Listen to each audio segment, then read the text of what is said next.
Bonjour, bonsoir, selon l'endroit où vous nous suivez, où vous nous écoutez. Je suis votre humble serviteur, le pasteur Victor Makonda de l'Église universelle de Dieu, l'Église pour tous. Aujourd'hui, nous allons donc étudier notre dernière leçon sur le baptême, qui est sans doute notre quatrième leçon. Alors, la question, bien-aimés dans le Seigneur, que nous allons nous poser aujourd'hui, c'est de savoir si on peut baptiser au nom du Père, du Fils et du Saint-Esprit, ou on peut baptiser tout simplement au nom de Jésus-Christ. Une question qui nous a été posée, comme dans la troisième leçon aussi. La question qui nous a été posée pour les baptêmes des enfants, est-ce que nous, les églises de réveil, ou dites aussi églises évangéliques, nous baptisons les petits-enfants? On avait dit non, selon Marc chapitre 10, versets 13 à 16, et aussi selon Luc chapitre 2, verset 41.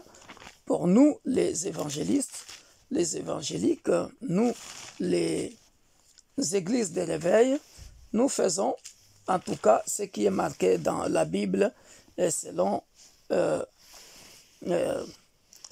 qui est marqué dans les Écritures. Donc, comme dans notre troisième leçon, on peut compléter Luc chapitre 2, verset 41. On verra que Jésus était présenté dans le temple.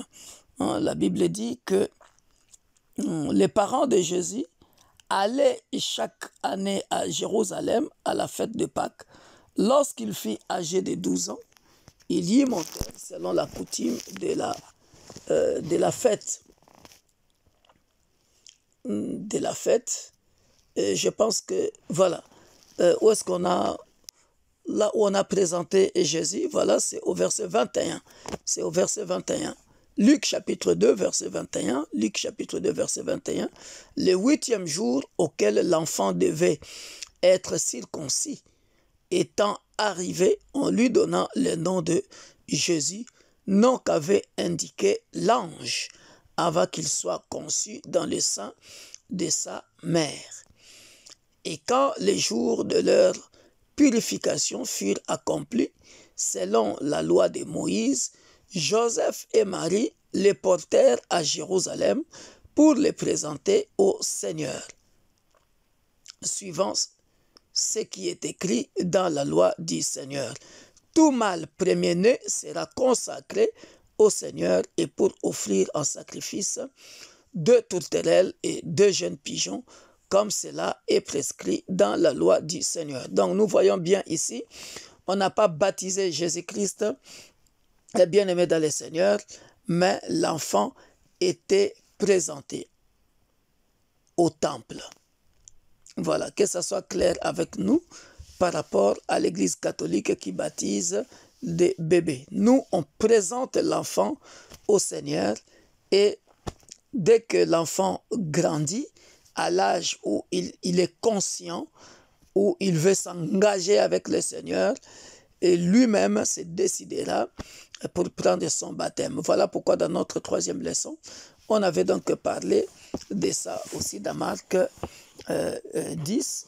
Et aujourd'hui, on complète cette leçon par Luc chapitre 2, versets 21 à 24, pour démontrer que Jésus, notre maître, était présenté, quand il était bébé, il était présenté au temple, mais n'était pas baptisé. Donc, que cela soit clair avec nous, que cela soit clair avec nous. Donc, de la même manière, nous allons répondre à cette question, bien-aimés dans le Seigneur. Doit-on baptiser au nom de Jésus-Christ ou doit-on baptiser au nom du Père, du Fils et du Saint-Esprit? Quelle est la différence? Donc, bien-aimés dans le Seigneur, nous le savons que le vent de Pentecôte souffle et souffle encore, obligeant ainsi des milliers de personnes, des milliers de chrétiens à se faire rebaptiser uniquement au nom de Jésus, en excluant les titres de fonction Père, Fils et Saint-Esprit, comme cela est exigé dans Matthieu chapitre 28 verset 19, où il est écrit, hein, ça c'est le Seigneur qui fait ce commandement-là, hein, il dit baptisez-les au nom du Père, du Fils et du Saint-Esprit.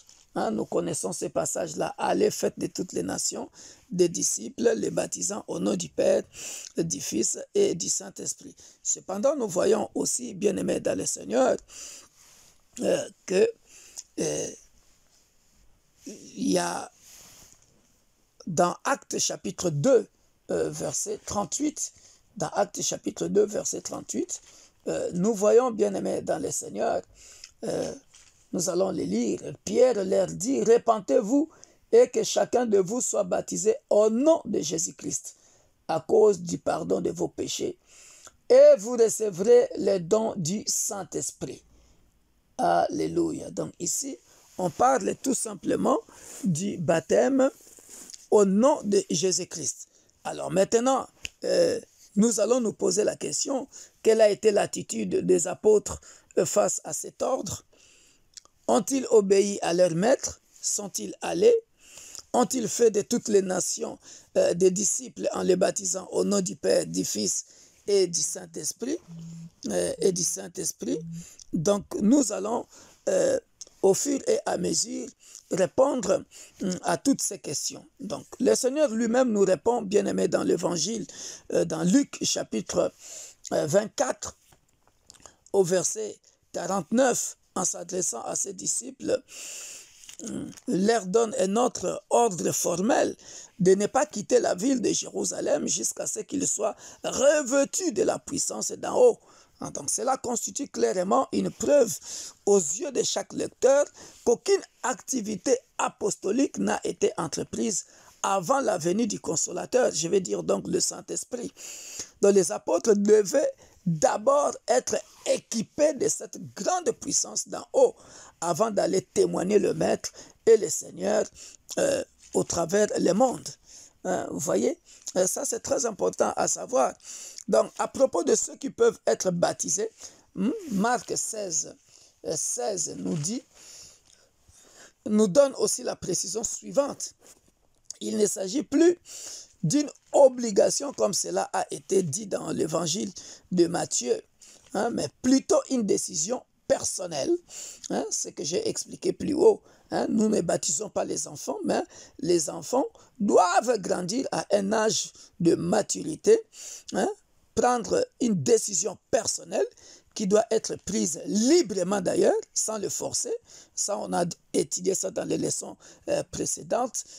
On a vu, on a répondu à la question de Nicodème qui était vieux par rapport à la nouvelle naissance. On a répondu aussi à la question de l'eunuque éthiopien. Vous voyez un peu l'âge auquel tous ces deux personnages étaient baptisés. Donc, nous voyons plutôt ici une décision personnelle, on n'oblige personne, qui doit être prise librement après avoir entendu la parole de Dieu. J'insiste là-dessus. La personne doit écouter la parole de Dieu. C'est la parole de Dieu qui doit toucher la personne. Donc nous pouvons dire ici que les disciples ont compris qu'il y a d'abord la nécessité d'annoncer l'évangile au peuple. C'est en annonçant l'évangile au peuple. Après avoir entendu la parole, chacun peut prendre la décision d'accepter ou de rejeter Christ. Ça, nous le voyons dans Romains chapitre 10, verset 17, que nous connaissons tous. La foi vient de ce qu'on entend, et ce qu'on entend vient de la parole de Dieu. Nous pouvons les lire vite fait. Tout ce que nous disons, nous devons, bien aimés dans le Seigneur, l'expliquer. Voilà, nous sommes dans Romains chapitre 10, verset 17. On a dit, ainsi la foi vient de ce qu'on entend, et ce qu'on entend vient de la parole de Christ. Donc la personne doit d'abord écouter la parole. Celui qui croira, c'est celui-là qui doit être baptisé. Cela sous-entend qu'on sera désormais baptisé sur sa propre déclaration, comme nous le voyons dans Actes chapitre 8, versets 37 et 38. Comment l'eunuque éthiopien s'était décidé. Nous le voyons aussi dans Marc dans Marc chapitre 1, au verset 15, dans Acte 2, chapitre 41, nous voyons tout ça, bien-aimés dans le Seigneur. Donc, c'est à la personne lui-même de prendre sa décision. Voilà.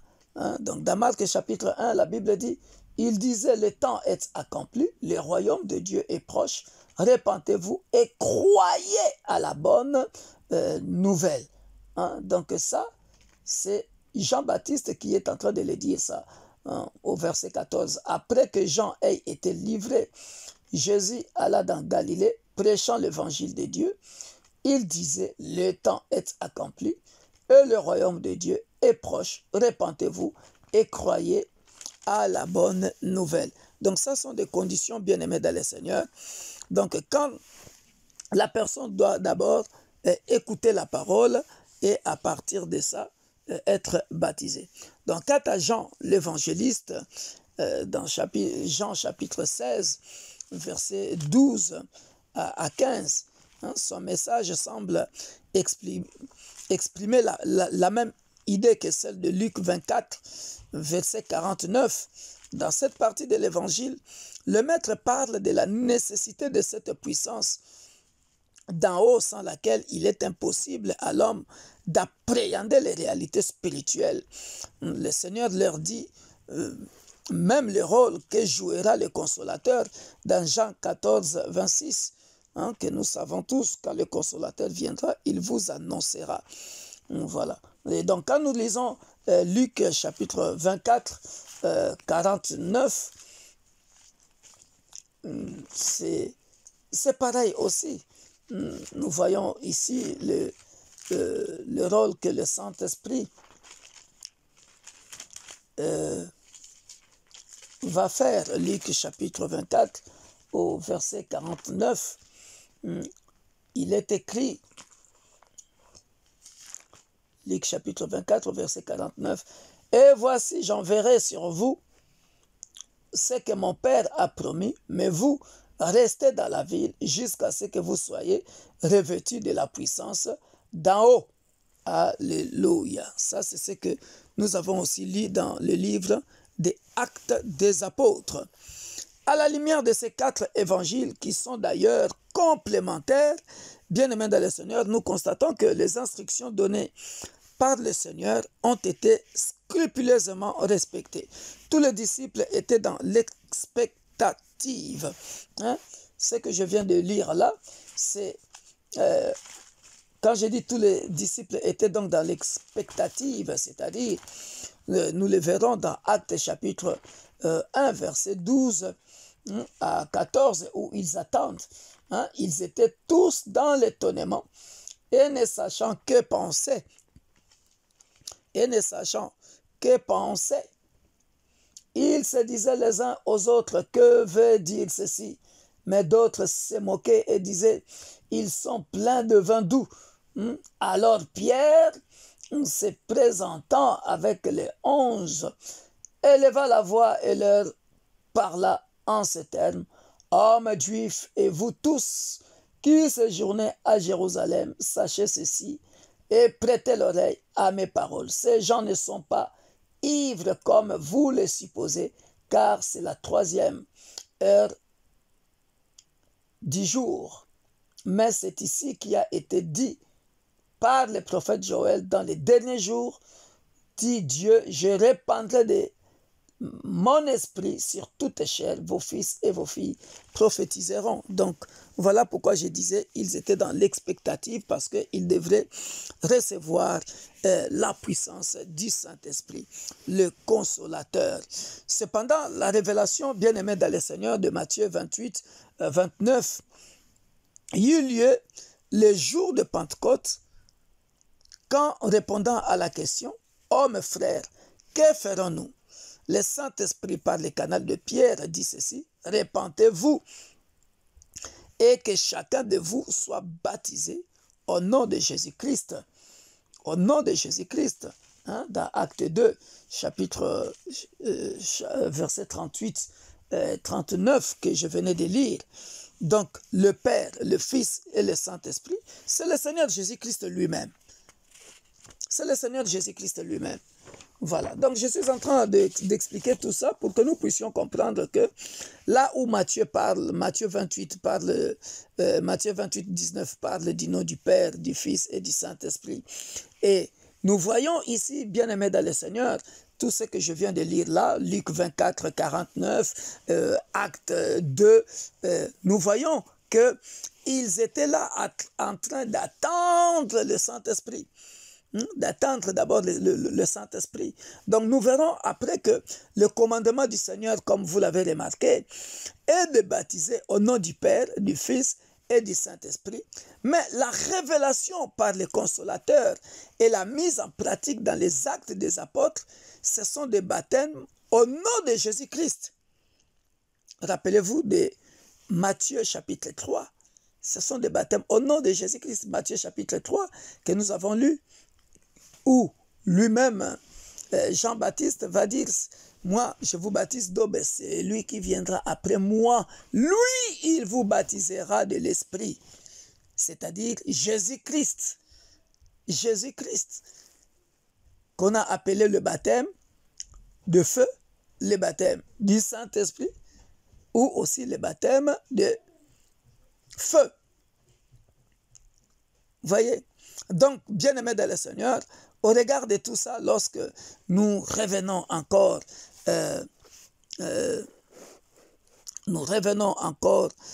bien-aimés dans le Seigneur, à la distinction de la préexistence de l'enfant Jésus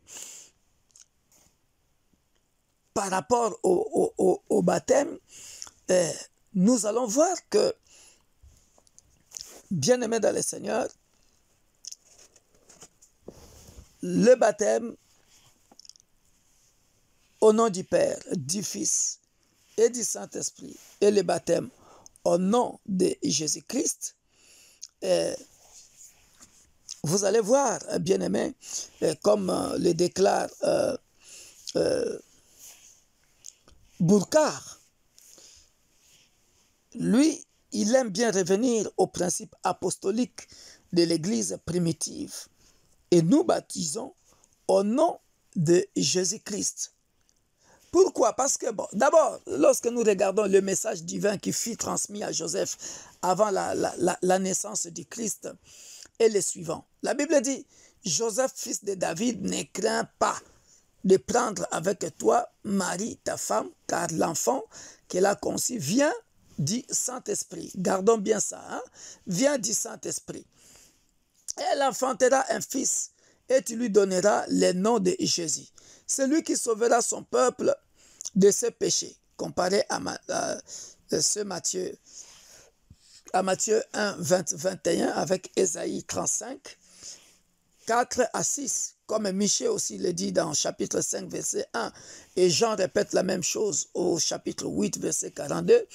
Il déclare déjà la préexistence divine de l'enfant qui naîtra à Bethléem. La Bible dit aussi quelque chose à propos de la parole, à propos de la divine parole de Dieu dans Jean chapitre 1, verset 1 et 14 aussi, tout ça. Nous connaissons ça. Je suis en train de nous faire revenir un peu en arrière pour comprendre toutes ces choses. Hein? Et après, on tirera la conclusion pour voir comment, quel est le baptême que nous allons retenir. Parce que le verset Jean 1, nous tous nous le savons, au commencement était la parole, et la parole était avec Dieu, et la parole était Dieu. Donc, on va comprendre tout ça après. Quand je dis ça, c'est tout simplement quand on est en train de parler de la parole, on est en train de parler de Dieu, tout simplement. Et Jésus, qui naîtra, ne vient que de Dieu, parce qu'il l'a dit, il ne parlera pas d'autre chose que de ce qui lui vient de son Père, donc de Dieu. Donc, lorsque nous considérons tout ça, alors, comment s'appeler, par exemple, on va dire, dans son message, Jean-Baptiste dit que Christ l'avait précédé de toute éternité, comme vous pouvez le remarquer dans Jean 1, hein, verset 15.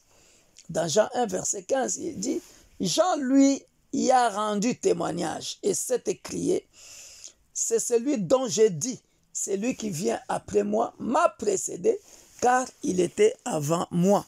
On en a parlé dans la leçon précédente, bien-aimés, pour si vous souvenez bien vos cours sur les baptêmes. Alors, comment s'appelait ce je suis qui donna l'ordre de délivrer le peuple d'Israël d'Égypte? Dans Exode chapitre 3, 13, 14, dans Jean chapitre 8, 56, 58, dans Genèse chapitre 17, verset 17 à 18. Alléluia. Donc voilà encore ce qui confirme que Jésus-Christ est le même hier, aujourd'hui et éternellement, comme nous le savons dans le livre de Hébreux chapitre 13, verset 8. Donc, et l'être divin qui conduisait Israël à travers les méandres bien-aimés du désert n'était autre personne que Jésus-Christ lui-même. Hein, ça, nous le voyons dans 1 Corinthiens chapitre 10, verset 4. Que dit alors le Seigneur dans l'évangile de Jean 14, 8, 10, verset 13. Hein, tout cela, nous les connaissons. Il dit, je m'en vais vous préparer une place, hein, dans Jean 14, 8 à 10.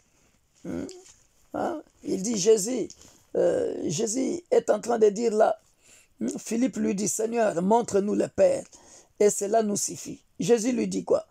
Mais il y a si longtemps que je suis avec vous, et tu ne m'as pas connu, Philippe. Celui qui m'a vu a vu le Père.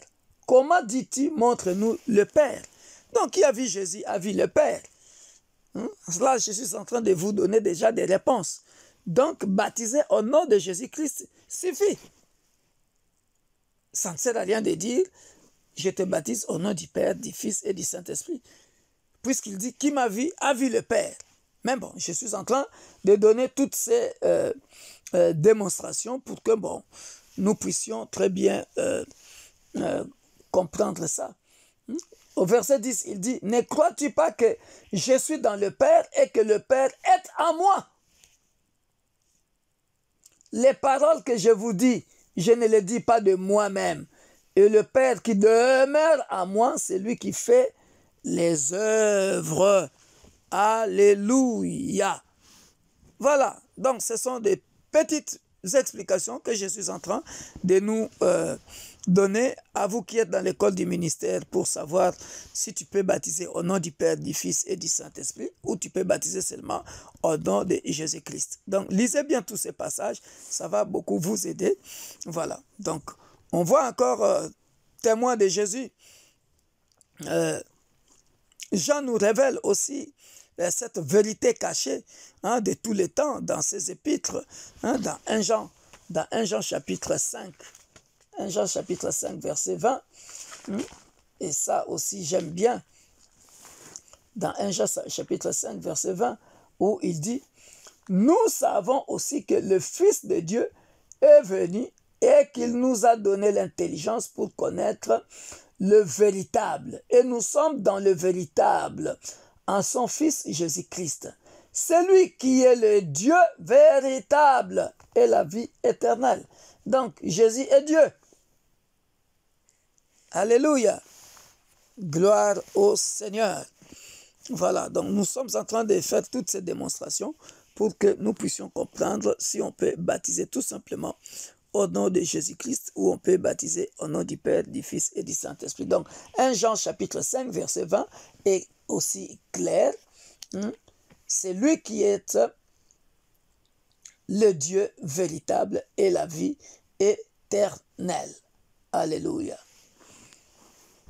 Donc, Jean 8 et Jean 14, 8, 10, même le verset 13 aussi, 1 Jean 5, tout ça nous convainc.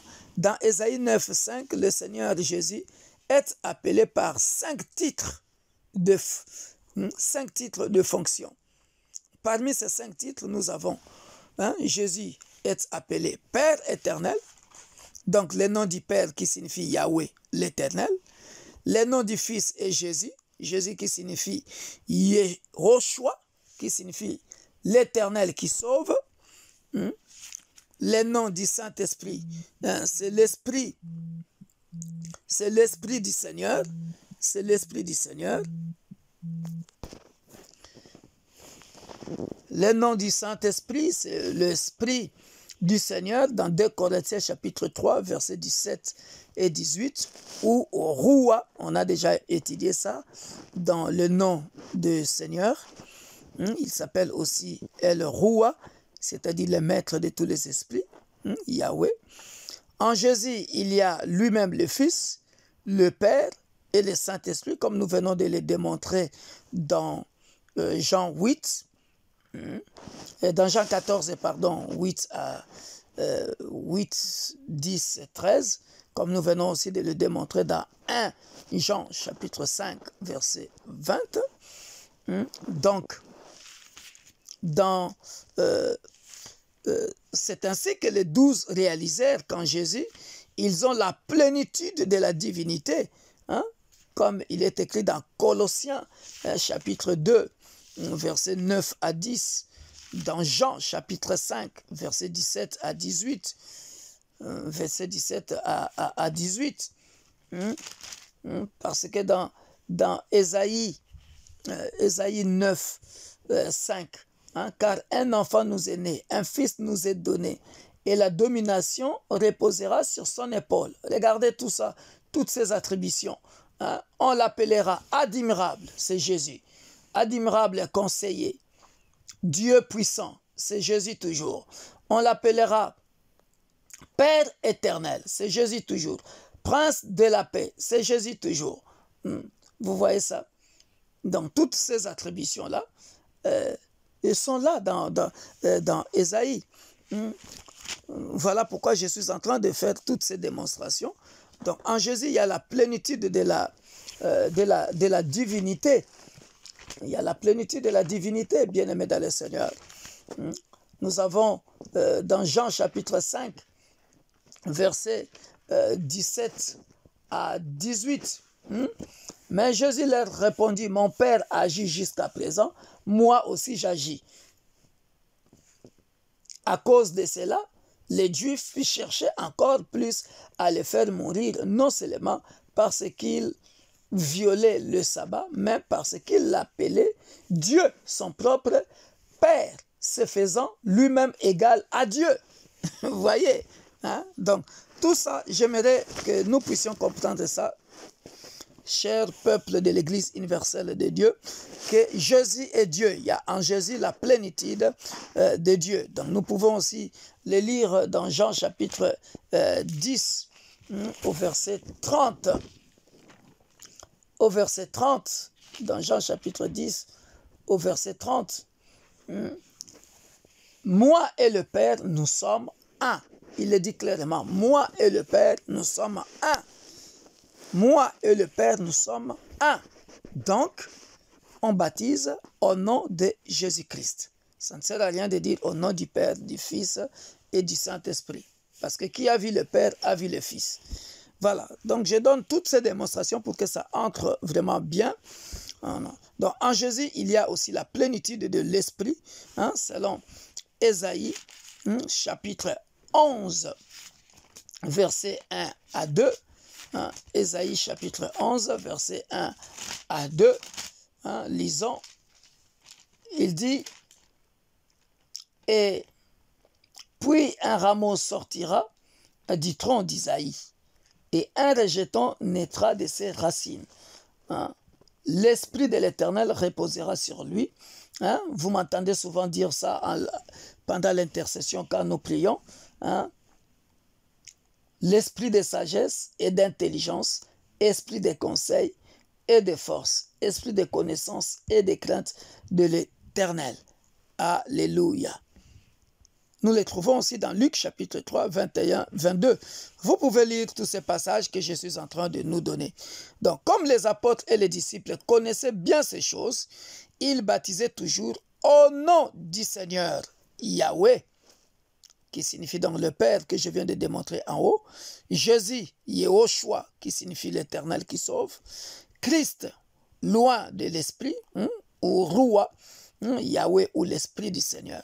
Donc il est un fait, comme on peut bien le remarquer, que certains systèmes d'administration des baptêmes sont basés sur les traditions religieuses plutôt que sur les saintes écritures. Donc en ce qui nous concerne, nous, dans l'Église universelle de Dieu, l'Église pour tous, ou d'autres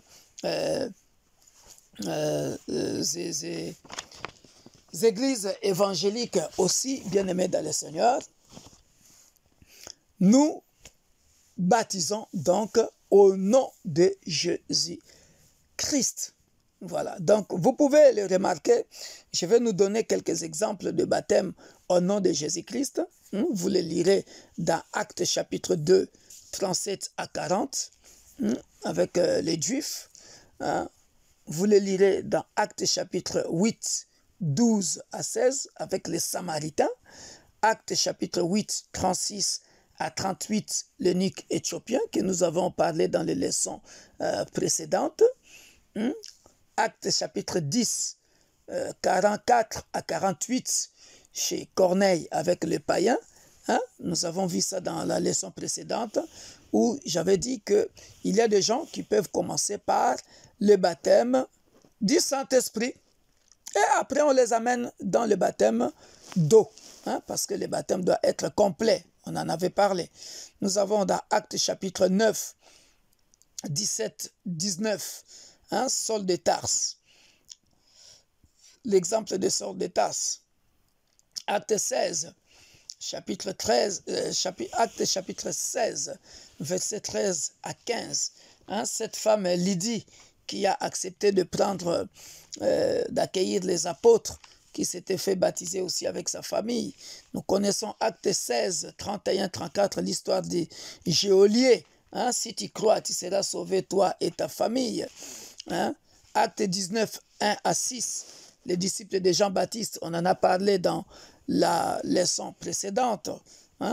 Quand Paul a demandé, avez-vous déjà entendu parler du Saint-Esprit? On ne va pas encore revenir là-dessus. Et puis, ils ont pris la décision de se faire, Paul les a imposé les mains et ils commençaient à parler donc en langue. Voilà. Donc, on a bien aimé tous les exemples qui nous montrent que nous devons baptiser au nom de Jésus-Christ. Aux chrétiens de Corinthe, Paul veut savoir dans sa lettre, dans chapitre 1, versets 12 et 13, concernant les disputes qui a éclaté entre eux, si Christ est-il divisé? Paul a-t-il été crucifié pour vous? Avez-vous été baptisé au nom de Paul? Ça, nous l'avons déjà lu. Là, Paul montre clairement que nous devons baptiser au nom de Jésus-Christ. Donc cela suppose purement et simplement que nos frères et sœurs de Corinthe ont été baptisés dans un nom. Mais lesquels? Sinon au nom de Jésus, bien-aimés dans le Seigneur. Paul n'étant pas mort pour vous, il est en train de le dire, Paul n'étant pas enseveli et n'étant pas ressuscité, on ne devrait pas baptiser au nom de Paul. Il est dit bien dans Colossiens chapitre 2, verset 11-13. Paul déclare que le baptême en Christ représente l'ensevelissement avec lui et non avec eux, c'est-à-dire le Père et le Saint-Esprit. Ça, nous avons démontré ça aussi. Donc, qu'est-ce qu'est alors baptiser au nom de quelqu'un? Être baptisé au nom de quelqu'un différencie une personne des autres, c'est-à-dire du monde. Si vous baptisez quelqu'un au nom de quelqu'un, donc tu deviens, tu appartiens à cette personne-là. Voilà pourquoi, bien-aimé dans le Seigneur, le cas d'Israël illustre bien ce qui vient d'être dit. Ça, c'est très important à savoir. quand les Israélites ont été baptisés dans la nuée et dans la mer, n'est-ce pas à Moïse qu'ils furent identifiés dans ces baptêmes? Ils furent sanctifiés, c'est-à-dire séparés des Égyptiens. Donc, de nos jours, si vous êtes baptisé au nom de Jésus, vous êtes aussi sanctifiés, séparés des gens du monde, et vous êtes identifiés à lui, c'est-à-dire à Jésus-Christ, et à toute l'autorité que ce nom représente, tout comme les enfants d'Israël furent identifiés à Moïse. Nous l'avons expliqué dans 1 Corinthiens, chapitre 10, verset 2, dans Actes, chapitre 4, verset 12, dans Marc 16, verset 17, dans Jean 17, verset 26. Donc, le baptême au nom de Jésus-Christ vous identifie avec lui par sa mort, son ensevelissement et sa résurrection, comme on a lu dans Romains chapitre 6, dans la leçon précédente, que j'ai dit, la vraie définition du baptême spirituellement veut dire mourir avec Jésus-Christ, être enterré, c'est-à-dire enseveli avec Jésus-Christ et ressuscité avec Jésus-Christ. Donc c'est une coupure avec l'ancienne vie de péché, tout comme dans l'ancienne alliance. La circoncision était considérée comme une soustraction, c'est-à-dire qu'on coupait le prépuce, avec un couteau aiguisé. C'est-à-dire la personne était considérée comme étant coupée du monde. Fini. Donc le baptême au nom de Jésus-Christ, bien-aimé, doit être considéré comme la circoncision de la nouvelle alliance. Tu es coupé du monde. Tu es coupé du monde. Tu rentres dans la nouvelle alliance par le sang de Jésus. Si je considère ça la circoncision, allez-y dans YouTube. Tapez Victor Makonda, la circoncision d'Abraham. Là, j'ai parlé de comment encore était le titre de la prédication. Je parlais de la circoncision d'Abraham. J'en ai parlé là-bas.